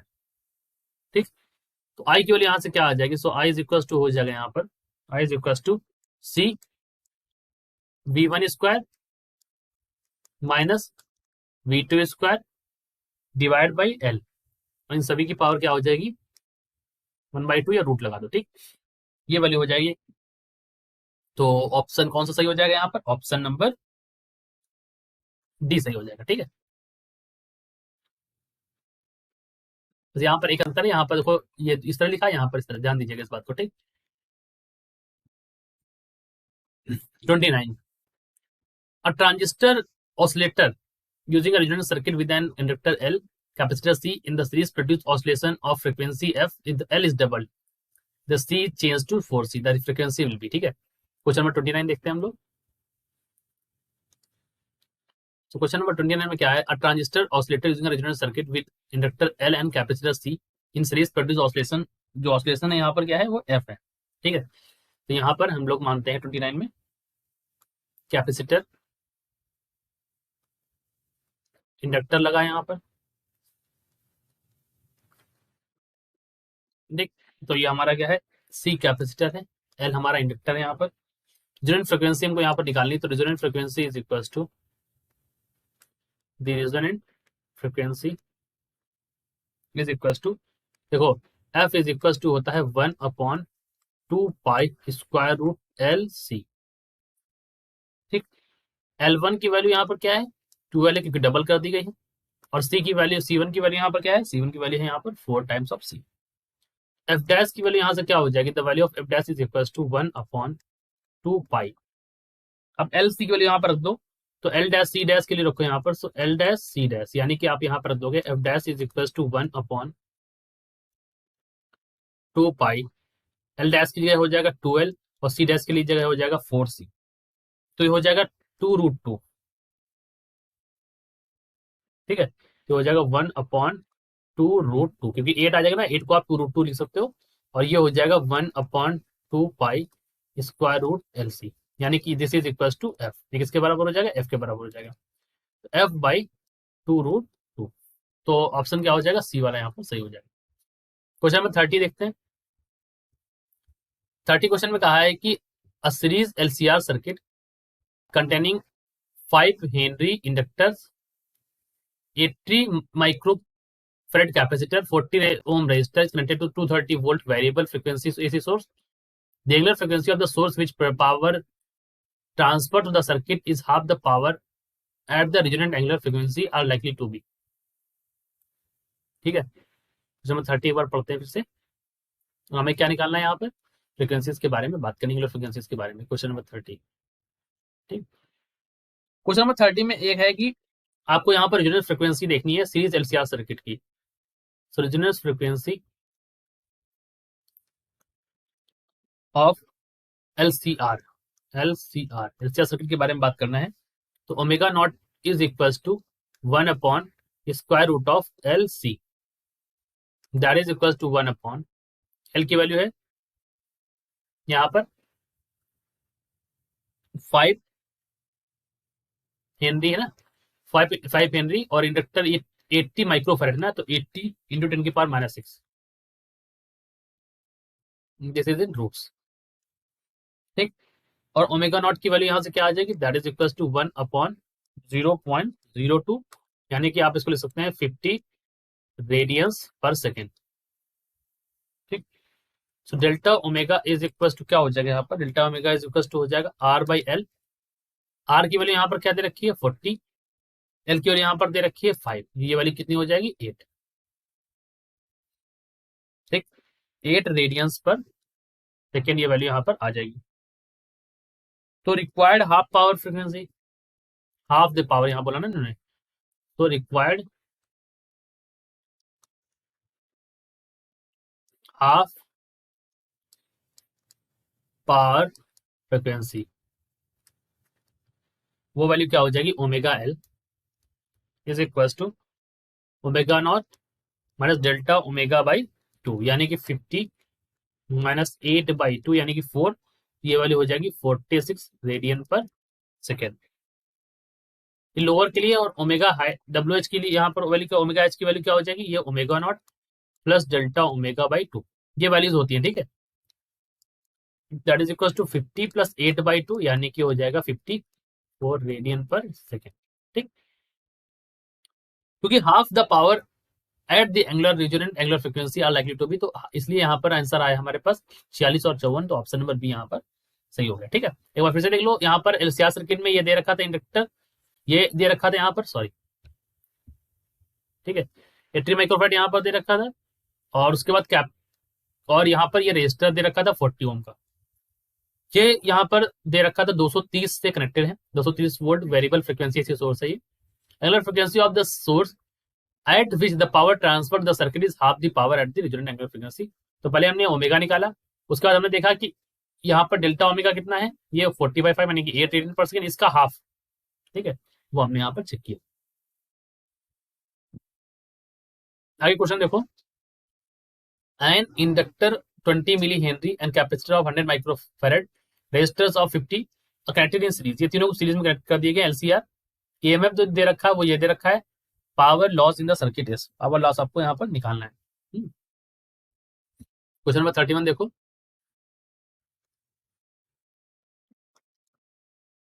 Question number 13 यानी कि जेड इज इक्वल टू क्या हो जाएगा, जेड इज इक्वल टू हो जाएगा R square XL minus XC का होल स्क्वायर। ठीक, R is equal to कितना है यहाँ पर, आर इज इक्वल टू है 50 ओम।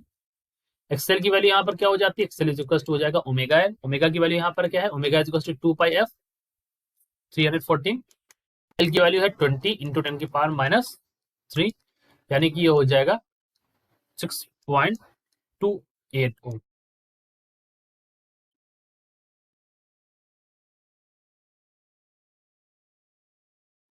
ठीक, आगे चलते हैं,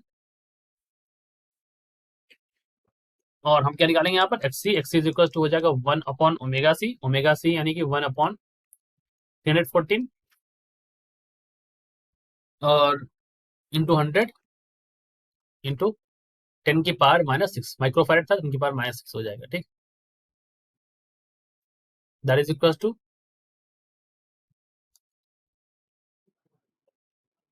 ये हो जाएगा यहाँ पर सॉल्व करने पर ये वैल्यू आ जाएगी 31.28 ओम।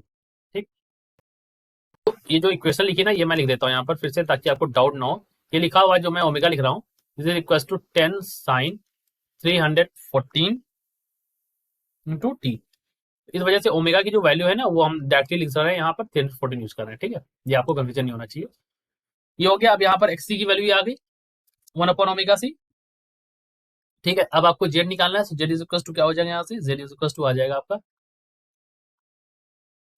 Square root of R square की वैल्यू यहाँ पर 50 हो गई, 50 square, XL minus XC, XL की वैल्यू यहाँ पर क्या है 6.28, और इससे घटा देंगे तो ये हो जाएगा 25.56 का होल स्क्वायर यानी कि ये सॉल्व करने पर वैल्यू आ गई थी 56.15 ओम। अब ये सॉल्व आपको करना यहाँ पर पड़ेगा। ठीक है, अब आपको इन्होंने पूछा है कि पावर लॉस, तो P इज इक्वल टू क्या होता है, P इज इक्वल टू होता है वी आई कॉस फाइव, या फिर आप इसको ले सकते हैं वी स्क्वायर जेड स्क्वायर, और कॉस फाइव की वैल्यू क्या होती है, आर बाई जेड होती है ना, तो आर ये हो गया यहाँ पर R square by Z square. ठीक,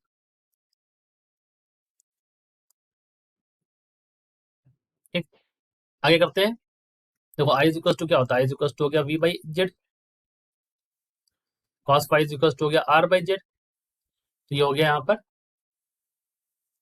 सॉरी यहाँ पर आर स्क्वायर नहीं होगा, हाँ, तो ये हो गया आर बाई जेड, तो ये हो गया वी स्क्वायर, इससे नहीं निकला तो ये हो गया वी स्क्वायर, और ये हो गया आर बाई जेड स्क्वायर, तो V square by Z square into R. तो वी स्क्वायर की वैल्यू आपको पता ही है, वी स्क्वायर की वैल्यू यहाँ पर यानी कि वी नॉट की वैल्यू है यहाँ पर 10/√2। ठीक, ये वैल्यू हो गई, इसका स्क्वायर कर लीजिए इंटू 50, आर के लिए 50 है, और यहाँ पर जेड स्क्वायर की वैल्यू यहाँ पर क्या है 56.15 का स्क्वायर, तो सॉल्व करने पर वैल्यू आई थी 0.79 वाट, ऑप्शन नंबर सी। ठीक, ये बच्चों जो वैल्यू होती है ना, ये यहाँ पर जो वैल्यू रखी है 10/√2, तो V naught is equal to 10/√2, यहाँ पर ये वैल्यू हो जाएगी V R M S I R M S cos five, तो V R M S I R M S cos five, इस तरह से आप इसको रिप्लेस करिए। ठीक है, और ये कहाँ से निकाली हमने, ये वी नॉट है। ठीक, और V R M S is equal to क्या होता है V naught by root two, इस वजह से हमने लिखा है यहाँ पर 10/√2। ठीक है, ये जो आपको दिखाई दे रहा है 10/√2 ये वाला क्या हो गया, एक मिनट को, ये वाला हिस्सा जो आया है this is from here. Potential difference across the resistance and capacitance and inductance are 80 volt, 40 volt and 100 volt respectively in an LCR circuit.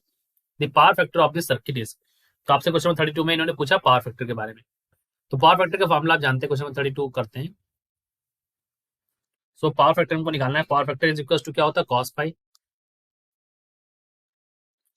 Power factor is equal to क्या होता है यहाँ पर, कॉस फाई। ठीक है, तो आपको पता है tan फाई की वैल्यू क्या होती है, tan phi is equal to क्या होता है यहाँ पर, VL minus VC by R। ठीक, VL की वैल्यू यहाँ पर क्या है 100, VC की वैल्यू यहाँ पर क्या है 40, R की वैल्यू यहाँ पर क्या है 80।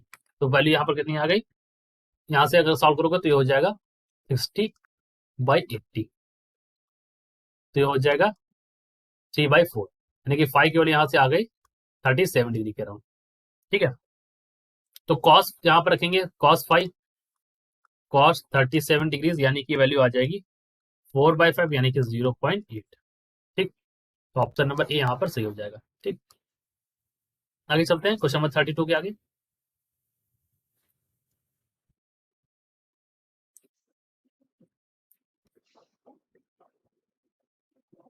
Question number 33, an inductor 20 millihenry and capacitor 50 microfarad and resistor 40 ohm are connected in series across the volt source of EMF V is equal to this much.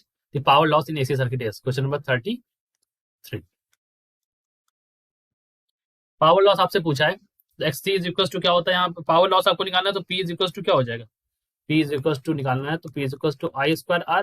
I square R को आप लिख सकते हैं VRMS में कर रहे हैं, VRMS square,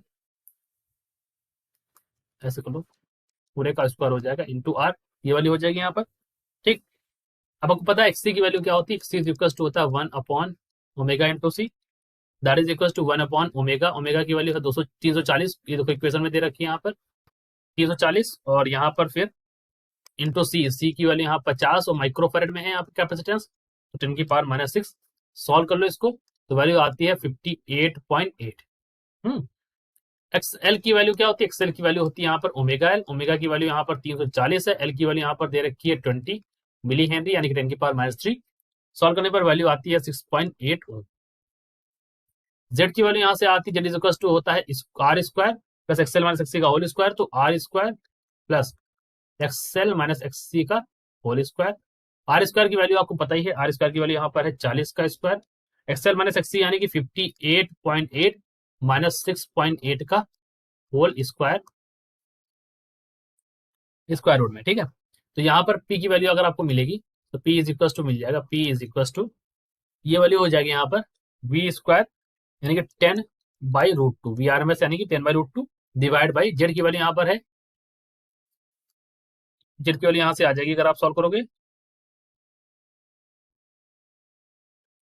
4304, इस पूरे का स्क्वायर कर लो इंटू R की वैल्यू है 40, तो ये हो जाएगा 50 इंटू 40/4304। सॉल्व करने पर वैल्यू आती है इसकी 0.47। ठीक है, अब देखो बच्चों यहाँ पर क्या है, यहाँ पर एक चीज है कि आपको ये क्वेश्चन यहाँ पर इसके आगे प्रैक्टिस करनी है और सॉल्व करनी है। ठीक ठीक, ये सारे क्वेश्चन जो सोल्यूशन जो मैं आंसर प्रोवाइड कर रहा हूँ इन सभी को आप देखेंगे और इसको बाद इसको मैच करेंगे। ठीक है,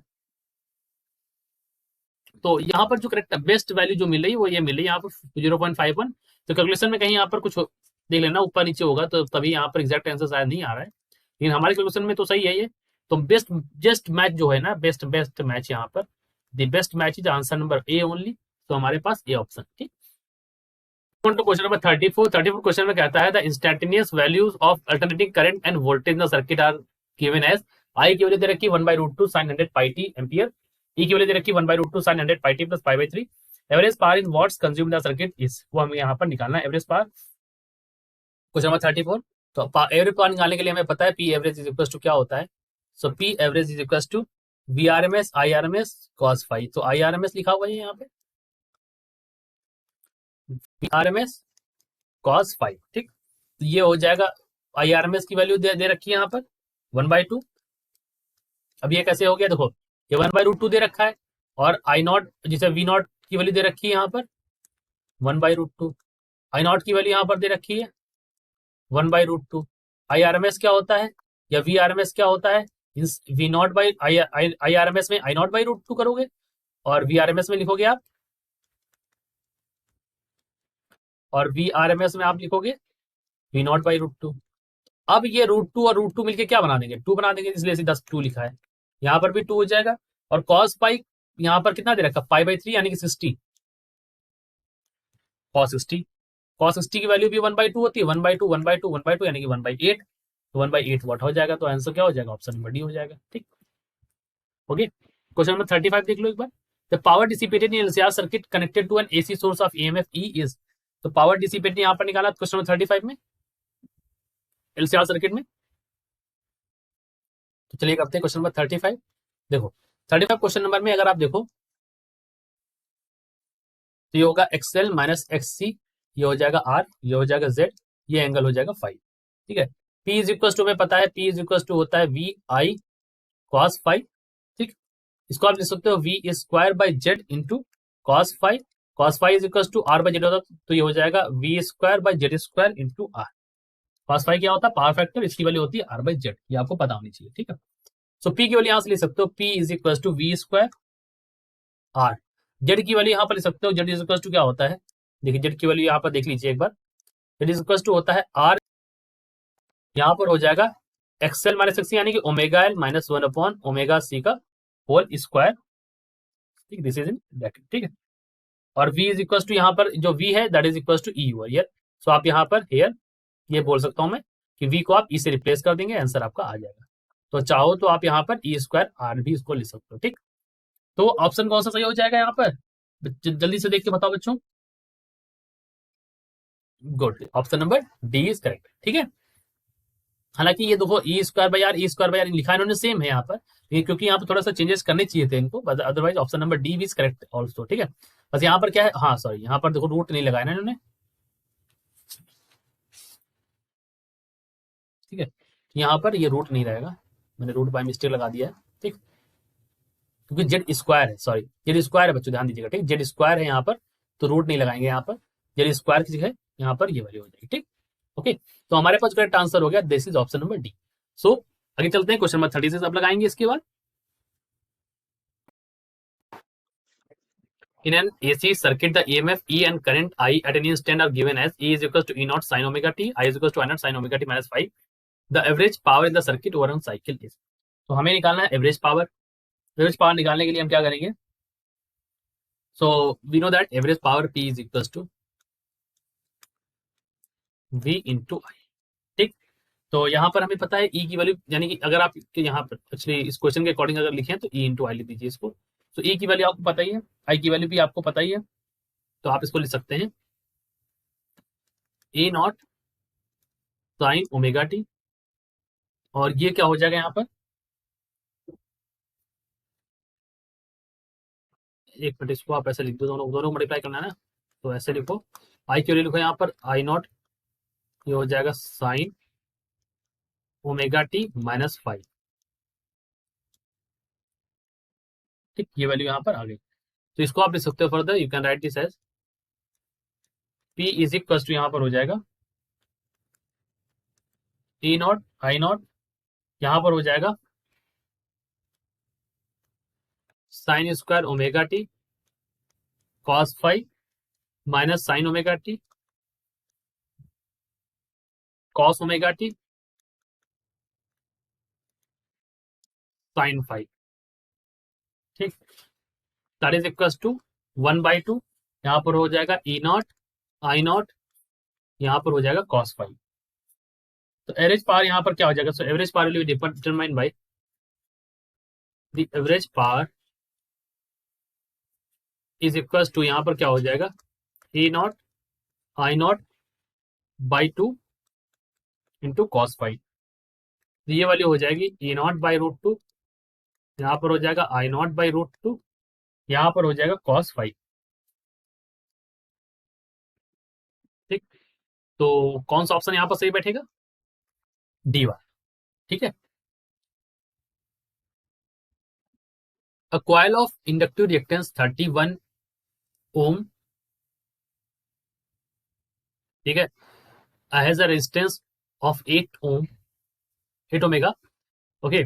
तो यहाँ पर ये दोनों दे रखी है, आर की वैल्यू दे रखी है, इंडक्टिव रिएक्टेंस की वैल्यू दे रखी है, एक्सएल की वैल्यू दे रखी है, यानी कि placed in series with condenser of 25 omega, the combination is connected to AC source 110 volt, the power factor आपसे पूछा है, ठीक है। चलिए करते हैं इसको सॉल्व। क्वेश्चन नंबर 37, देखो यहाँ पर किस तरह से, एक यहाँ पर आपने लगा दिया कैपेसिटर, ठीक, रजिस्टर लगा यहाँ से, ये ऐसे आपने यहाँ से कनेक्ट कर दिया, ठीक। अब यहाँ पर आर इज इक्वल टू क्या दे रखा, आर इज इक्वल टू दे रखा 8 ohm, V is equal to क्या है, वी इज इक्वल टू है 110 volt, XC is equal to यहाँ पर है 25 ओमेगा, ठीक। एक्सएल इज इक्वल टू क्या है यहाँ पर 31 omega, R is equal to क्या है यहाँ पर 8 ओमेगा, ठीक। पावर फैक्टर की वैल्यू यहाँ पर क्या आ जाएगी, तो power factor is equal to R by Z, that is equal to R divide by square root of R square XL minus XC का होल स्क्वायर, ठीक। चलिए करते हैं इसको solve. So that is equal to R के लिए यहाँ पर कितनी दे रखी, 8 डिवाइड बाई 8 8 64 प्लस यहाँ पर हो जाएगा 25 का स्क्वायर और ये 31 का स्क्वायर 25 का स्क्वायर, सो 31 माइनस 25 का होल स्क्वायर, ठीक है। ये पूरा रूट में जाएगा ऐसे, तो हो जाएगा 8 अपॉन ये हो जाएगा 64 प्लस 36, यानी कि 64 36 हो जाएगा 10, 100 हो जाएगा ना, 100 का हो जाएगा 10 10, यानी कि 0.8 आंसर आ जाएगा, 0.8 आंसर हो जाएगा, यानी कि ऑप्शन नंबर सी हो जाएगा। क्वेश्चन नंबर 38 करते हैं। For a series LCR the power loss at the resonance is, power loss निकालना है हमको, so power loss is equals to P is equals to VI into cos phi। अब इन्होंने कहा है कि रेजोनेंस पर तो cos phi is equals to 0, तो P is equals to क्या हो जाएगा, P is equals to हो जाएगा I स्क्वायर R, VI यानी कि I square R, option number C हो जाएगा यहाँ पर। आगे चलते हैं।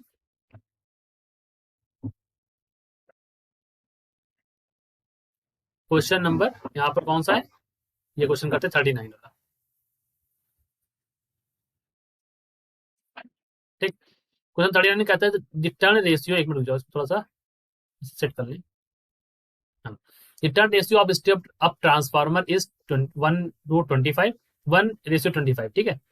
39 क्वेश्चन नंबर बच्चों देख रहे हैं यहाँ पर, टर्न रेशियो आपको दे रखा है, फिर आपसे कहा है करंट जो है वो 2 एम्पियर है, करंट इन प्राइमरी कॉइल में भी, ठीक है। लोड में जो है, लोड कॉइल में यहाँ पर 2 एम्पियर है, प्राइमरी कॉइल में आपसे पूछा है, ठीक है। तो यहाँ पर ध्यान दीजिए कि load coil is equals to, जो लोड कॉइल होती है उसी को हम लोग बोलते हैं सेकेंडरी कॉइल, ये बात ध्यान रखिएगा, लोड कॉइल यहाँ पर सेकेंडरी कॉइल होती है। ये रेशियो आप ध्यान रखिए कि E S by E P secondary और प्राइमरी के लिए is equal to number of turns in secondary, number of turns in primary is equal to current in primary divide by current in secondary. ये ratio आपको यहाँ पर याद रखना। इसी रेशियो के बेसिस पर आपको पता है कि 1:25 दे रखा है, ठीक है, turn ratio of step up transformer, यानी कि NP NS by NP, NS by NP यानी कि एंड ये दे रखा ना 1:25, तो इसको हम उल्टा लिखेंगे तो ये हो जाएगा 25:1। यहाँ पर हो जाएगा आईपी निकालना है प्राइमरी में और सेकेंडरी में आपको दे रखा है 2, तो वैल्यू कितनी हो जाएगी 50 हो जाएगी, कितनी हो जाएगी 50 एम्पियर वैल्यू हो जाएगी आईपी की। तो आंसर क्या हो जाएगा यहाँ पर, option number that is 50 M, ठीक।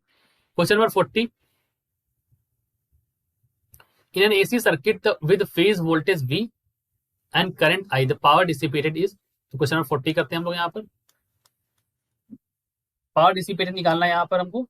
सो power dissipated P is equal to क्या हो जाता है, P इज इक्वल टू होता है VI इंटू कॉस फाइव। तो यहाँ पर क्या हो जाएगा, ये किस पर डिपेंड कर रहा है, depends on phase angle between V and I, इन दोनों पर डिपेंड कर रहा है, फेज एंगल्स V और I के बीच में। तो ऑप्शन नंबर ये हमारा सही हो गया, ठीक। Question number 41, in an AC circuit the current flowing is I is equal to 5 sin 100t minus π/2 ampere and potential difference ये दे रखा है, the power consumption is equal to, ठीक। क्वेश्चन नंबर 41 करते हैं। देखो in AC circuit the current flowing की value यहाँ पर दे रखी है, आई की वैल्यू यहाँ पर लिख देते हैं बच्चों, ये दे रखी है 5 sine 100t minus of pi by 2। Potential V के लिए दे रखी है 200 साइन 100t, ये हमें दे रखा वोल्ट्स में, ठीक।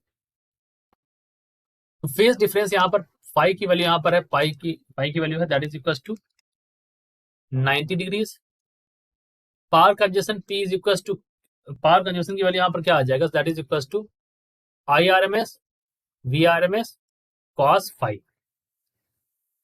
कॉस 90 की वैल्यू जीरो, सारा हो गया जीरो, तो पावर फैक्टर यहाँ पर पावर की वैल्यू क्या होगी, पावर कंजप्शन जीरो हो गया, ठीक। Two cables of copper are of equal length. One of them has a single wire of area of cross section A, while other has 10 wires of cross section area A by 10 each. Consider their suitability for transporting AC and DC. इनकी suitability बताओ AC और DC को transfer करने के लिए, ठीक है। देखो बताते हैं आपको थोड़ी सी बात, क्या होता है क्वेश्चन नंबर 41 में कि जो AC फ्लो करता है तो AC flows on the surface of the wire, ठीक है। AC कहाँ फ्लो करता है, AC flows on the surface of wire, ठीक। इस वजह से यहां पर थिक वायर जो है यहां पर रिक्वायर्ड होगा। So a thick wire is required. अभी जो थिक वायर आपका रिक्वायर्ड है ये कैसे बनेगा, thick wire is made by, कैसे बनेगा, this is made by the multiple strands. Multiple strand कई सारे तारों को जोड़ करके जो बनता है उसको हम बोलते हैं मल्टीपल स्ट्रैंड्स। तो मल्टीपल स्ट्रैंड वाला जो कंडीशन है वो किसके लिए सुटेबल दे रहा है आपको, यहाँ पर एसी के लिए दे रहा है। ध्यान दीजिएगा इस बात को कि एसी को आप इससे मल्टीपल स्ट्रैंड वाले से फ्लो करते हैं, ठीक है। इन जनरल आप इसको याद भी रखेंगे। डीसी के लिए सिंपल मल्टी जो है यहाँ पर मल्टीपल स्ट्रैंड वाला डीसी के लिए भी हम यहाँ पर फ्लो करेंगे। डीसी के लिए भी हम यहाँ पर क्या याद रखेंगे कि मल्टीपल स्ट्रैंड्स वाले जो वायर होते हैं यहाँ पर उनको हम डीसी के लिए भी यहाँ पर यूज कर सकते हैं फॉर डीसी ऑल्सो, ठीक। तो हमारे पास दोनों के लिए क्या हो गया, multiple strands for AC as well as DC, ठीक है। समझ में बात, चाहे आपको एसी चाहे डीसी ट्रांसफर करनी हो आपको मल्टीपल स्ट्रैंड्स वाले वायर यहाँ पर चाहिए, ठीक है। क्वेश्चन ठीक है थोड़ा पुराना है, इन पूछा गया है तो मैंने यहाँ पर बता दिया, सिंपल था क्वेश्चन में। अब देखो ट्रांसफार्मर वाला क्वेश्चन देखो कि कहते हैं I step down transformer connected to an AC main supply 220 volt is made to operate at 100 volt 44 watt clamp ignoring the power losses in the transformer, what is the current in the primary circuit, ठीक। आपको क्या निकालना है, current निकालना है primary circuit में। तो आपको पता है for an ideal transformer, question number 43 यहां पर आप देखेंगे कि फॉर एन आइडियल ट्रांसफार्मर आपको पता है input power IP is equal to output power, या फिर आप ऐसे लिखो power input is equal to power output, ये सही, ठीक। तो यहाँ पर आप लिख सकते हो P इज इक्वल टू क्या होता है वी आई, तो ये हो गया IP VP is equal to V S I S, यानी कि प्राइमरी और सेकेंडरी के लिए, ठीक। तो आप यहाँ से लिख सकते हो आईपी की वैल्यू क्या हो जाएगी, आईपी इज इक्वल टू हो जाएगा we S I S by VP. तो आईपी की वैल्यू यहाँ से लिख सकते हो आप, आईपी की वैल्यू वी एस की वैल्यू यहाँ पर कितनी है 220, आई एस की वैल्यू क्या है यहाँ पर, आई एस की वैल्यू यहाँ पर कितनी दे रखी है, अच्छा सॉरी ये जो वैल्यू है ना इसकी वैल्यू दे रखी है 45 वॉट दे रखा है, ठीक है। तो इसकी वैल्यू आप देखो 45 वॉट है, बीपी की वैल्यू दे रखी है 220, ठीक है। तो 220 इसकी वैल्यू लिखेंगे, तो ये आप वैल्यू आ जाएगी 44 से जाएंगे तो 1/5 1/5, तो आईपी की वैल्यू क्या हो जाएगी यहाँ से 0.2 एम्पियर्स, ठीक। तो ऑप्शन नंबर ये, ध्यान दीजिएगा step transfer connected to main supply 220 volt is made to operate at 11 volt 45 watt 44 watt lamp दे रखा था, ठीक है। 44 वॉट दे रखा था ना, इस वजह से हमने 44 वॉट क्या है यहाँ पर सेकेंडरी के लिए, ठीक। तो ये हमने लगा दिया, ठीक। पी इज इक्वल टू क्या फॉर्मूला होता है, पी इज इक्वल होता है ना वी इंटू आई, तो वो जो वी इंटू आई वाला फॉर्मूला है यही वन में लगा दिया, इससे हमने इसको रिप्लेस कर दिया, ठीक। आई होप यू गेट दिस कि यहाँ पर हम क्या करना चाह रहे थे, ओके। तो ये क्वेश्चन आया 2021 में, ध्यान दीजिएगा इस चीज को। और ये मैंने आइडियल ट्रांसफॉर्मर इसलिए बोला, इन्होंने बोला ignoring power losses in transformer, इस वजह से हमने इसको ऐसा बोला। ठीक। Question number 44, transformer having efficiency of 90 degree in work is working on 200 volt 3 kilowatt power supply in the current in the secondary coil is 6 ampere, the voltage across the secondary coil current in the primary coil respectively are। 44 देखो, देखो eta यानी कि efficiency, efficiency is equal to क्या होता है, ईटा is equal to क्या होता है, वी एस आई एस यानी कि आउटपुट बाय इनटू इनपुट, तो वीपी आईपी। ठीक। That is equal to efficiency कितनी 90% यानी कि 0.9 is equal to V S into I S की वैल्यू यहाँ पर कितनी दे रखी है, वो हमें दे रखी है 6 एम्पियर, करंट सेकेंडरी वाले 6 एम्पियर। वीपी और आईपी की वैल्यू यहाँ पर क्या हो जाएगी, वीपी और आईपी की वैल्यू 3 किलोवाट, 3 इंटू 10 की पावर 3। ठीक। तो ये वैल्यू हो जाएगी यहाँ पर, ये काटो तो ये 3 3 टू जा 6 और ये हो जाएगा 45 यानी कि 450, तो हो जाएगा 450 वोल्ट। ठीक। अब 450 वोल्ट आ गया तो VP into IP is equal to क्या हो जाएगा यहाँ पर 3000, तो आईपी की वैल्यू यहाँ से क्या हो जाएगी, आईपी इज इक्वल टू हो जाएगा 3000 डिवाइड बाई 200, यहाँ पर कितना हो जाएगा ये 15 एम्पीयर, 450 और 15, ऑप्शन नंबर बी में यहाँ पर दे रखा है। क्वेश्चन नंबर 45, 45 में देखो, a 220 volt input is supplied to a transformer, the output circuit draws current of 2 ampere at 440 volt if the efficiency of transformer 80%, current drawn by primary windings of transformer is। 46 question देखिए आप, 45 वाला मतलब ईटा is equal to क्या होता है, efficiency होता है V S I S divide by VP into IP. Efficiency 80% है तो 80% को आप 0.8 बोल सकते हो। ठीक है। वी एस आई एस यानी कि यहाँ पर आपको पता है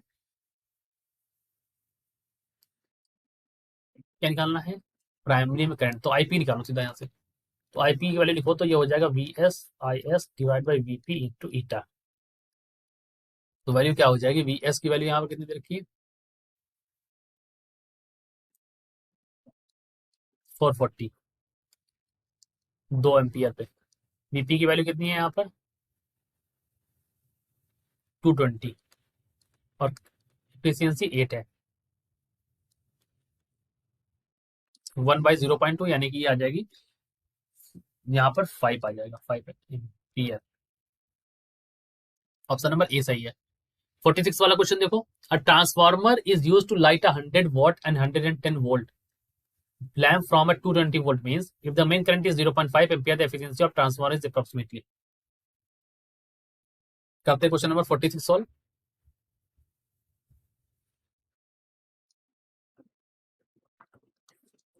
if a transformer is to light 100 watt, ठीक है, यहाँ पर तो एफिशिएंसी निकालना है हमको, तो ईटा इज इक्वल टू क्या होता है V S I S divide by VP into IP,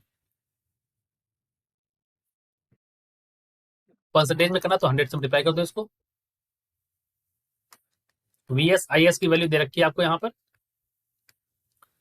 100 watt, so eta is equal to क्या हो जाएगा 100, ये हो जाएगा यहाँ पर 220 वोल्ट, 220 वोल्ट और ये करंट इंटू 100 90.9 आ जाएगा, का आंसर क्या हो जाएगा 90%। ठीक है, आंसर क्या हो जाएगा यहाँ पर 90%। ठीक, आगे चलते हैं क्वेश्चन नंबर 47, थोड़े और क्वेश्चन बचे हैं कुछ एक, बस उसके बाद फिर आपको यहाँ से देखो क्वेश्चन नंबर 47 देख लो एक बार। The primary and secondary coil of transformer are 50 and 1500 turn. ठीक है, प्राइमरी एंड सेकेंडरी कॉइल में 50 और 1500 टन है। मैग्नेटिक फ्लक्स जो है वो हमारा इस तरह दिया जाता है 5 इन वेबर, टी टाइम है, find out the constant the output voltage across secondary coil is. ठीक है, तो बच्चों क्वेश्चन नंबर 47 देख लेते हैं एक बार। देखो यहाँ पर नंबर ऑफ टर्न्स जो है वो दे रखा है, नंबर ऑफ टर्न्स यानी कि एन ए यानी दैट इज प्राइमरी में, तो इसको एनपी बोल दो आप सीधा, और सेकेंडरी में 1500। ठीक, मैग्नेटिक फ्लक्स आपको निकालना है तो that is equal to d five by D t, यानी कि d by D T of phi naught plus 4 t. ठीक, दैट इज इक्वल टू, ये कितने किसके बराबर, that is equal to 4 volt. ठीक है, क्योंकि आप इसको सॉल्व करोगे d5 not by dt into 4, तो यहाँ पर 4 वोल्ट बचेगा। तो आपको पता है VA या आप बोलो VP by VS is equal to NP by NS। ठीक, तो आप बोल सकते हो यहाँ पर 4 by VS is equal to 15 by 1500। ठीक है, तो 50 से काटो, 3 बार जाएगा, 30 आ जाएगा यहाँ पर, तो VS की वैल्यू हो जाएगी 120 volt. Option number A. The core of transformer is laminated because, तो ट्रांसफार्मर का कोर लैमिनेट किया जाता है इसलिए क्योंकि यहाँ पर एडी करंट का, एडी लॉस यहाँ पर ना हो। तो टू अवॉइड एडी करंट में भी मिनिमाइज। ठीक है, एडी लॉसेस को बोलते हैं, eddy losses, energy losses due to eddy current. तो यहाँ पर हम कोर कर देते हैं, उस पर वाइंडिंग कर देते हैं, तो ताकि वहां पर क्या हो जाता है, वहां पर हो जाता है इंसुलेशन। और जब इंसुलेशन हो जाता है तो यहाँ पर एडी करंट जनरेट नहीं होती हैं, तो हीट लॉस नहीं होता है। तो क्या करते हैं हम लोग, हीट लॉस ड्यू टू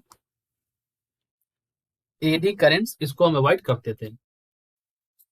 ठीक है, क्योंकि यहाँ पर बार बार मैग्नेटिक फ्लक्स में चेंज होता है, इस फ्लक्स में बार बार चेंज होता है, इस वजह से क्या होता है कि यहाँ पर हीट लॉस हो जाता है, क्योंकि एडी करंट जनरेट हो जाती है इस वजह से। ठीक, तो यहाँ पर ऑप्शन नंबर ए यहाँ पर सही है। क्वेश्चन नंबर 49 देखो बच्चों, लास्ट क्वेश्चन।